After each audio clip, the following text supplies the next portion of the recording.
بہرحال شادی کم عمری میں ہوتی ہے، اس وجہ سے ماں باپ ہی چھوٹے چھوٹے ہوتے ہیں.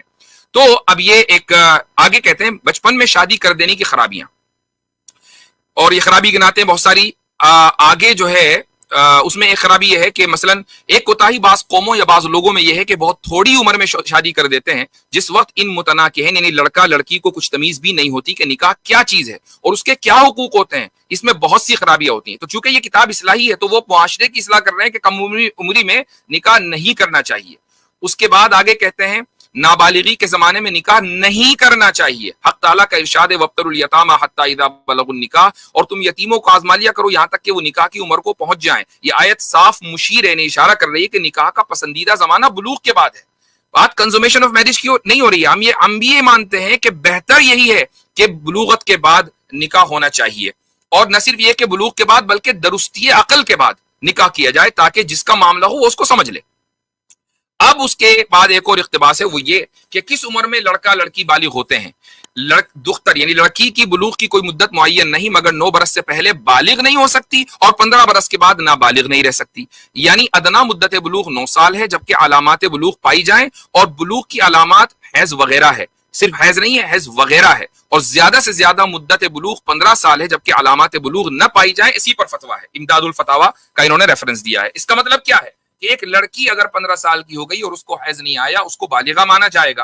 اور اگر اس کے ساتھ نکاح ہو گیا اور مان لیجئے کنزومیشن آف میرج بھی ہو گئی، مثلا 15 سال کی ہے، 16 سال کی ہے، کنزومیشن آف میرج ہو گئی، اس کو حیض نہیں آیا تھا اور اس کے بعد اس کو طلاق ہوئی ہے، تو سورہ طلاق کی آیت نمبر 4 کے مطابق اس کے اوپر بھی 3 مہینے عدت گزارنا واجب ہے، جبکہ اس کو حیض نہیں آیا تھا. تو یہ صورت بھی اس میں شامل ہے، اور اسی طریقے سے یہ صورت بھی کہ اس کا نکاح کم عمری میں ہو جائے بلوغ سے پہلے اور کنزومیشن اس کا بعد میں ہو، لیکن اس کو کنزومیشن سے پہلے خلوت صحیحہ کے بعد اس کو اگر طلاق ہو جائے تب بھی اس کی جو عدت ہے وہ 3 مہینے ہوگی. آئی نو کہ بہت سے لوگوں کے شاید یہ بات مکمل سمجھ میں نہ آئی ہو، میں نے بڑی تیزی کے ساتھ ان موضوعات کو ذکر کر دیا، لیکن ریکارڈ درست کرنا ضروری ہے. اگر اس کو آپ غور سے سنیں گے اور پورا کانٹیکسٹ و سیاق و سباق آپ کے علم میں ہوگا تو انشاءاللہ یہ چیزیں آپ کو سمجھ میں آئیں گی. جزاکم اللہ خیرن. آئی ایم سوری قیصر بھائی، آج آپ کو انتظار کرایا. بہت خوب وقت گزرا ہے. اچھا، آپ اللہ تعالیٰ نے آپ کو بہت نوازنا ہے یہ جہاں میں اور اس جہاں میں بھی، کہ آمین. دنیا کی زحمتوں کے بدلے آپ کو اللہ تعالیٰ کی رحمت ملتی ہے. تو آپ کو پہلی زحمت یہ ہوتی ہے کہ اس طرح کے ملغوزات آپ بیٹھ کے سنتے ہیں، لغویات سنتے ہیں، یہ سننے پڑتے ہیں اور پھر اس کا جواب دینا پڑتا ہے، تو یہ ڈبل زحمت ہو جاتی ہے. جی ہاں، یہ اللہ بات تعالیٰ صحیح ہے. بہت جو ہے خیر دے آپ کو. آمین آمین ثم آمین.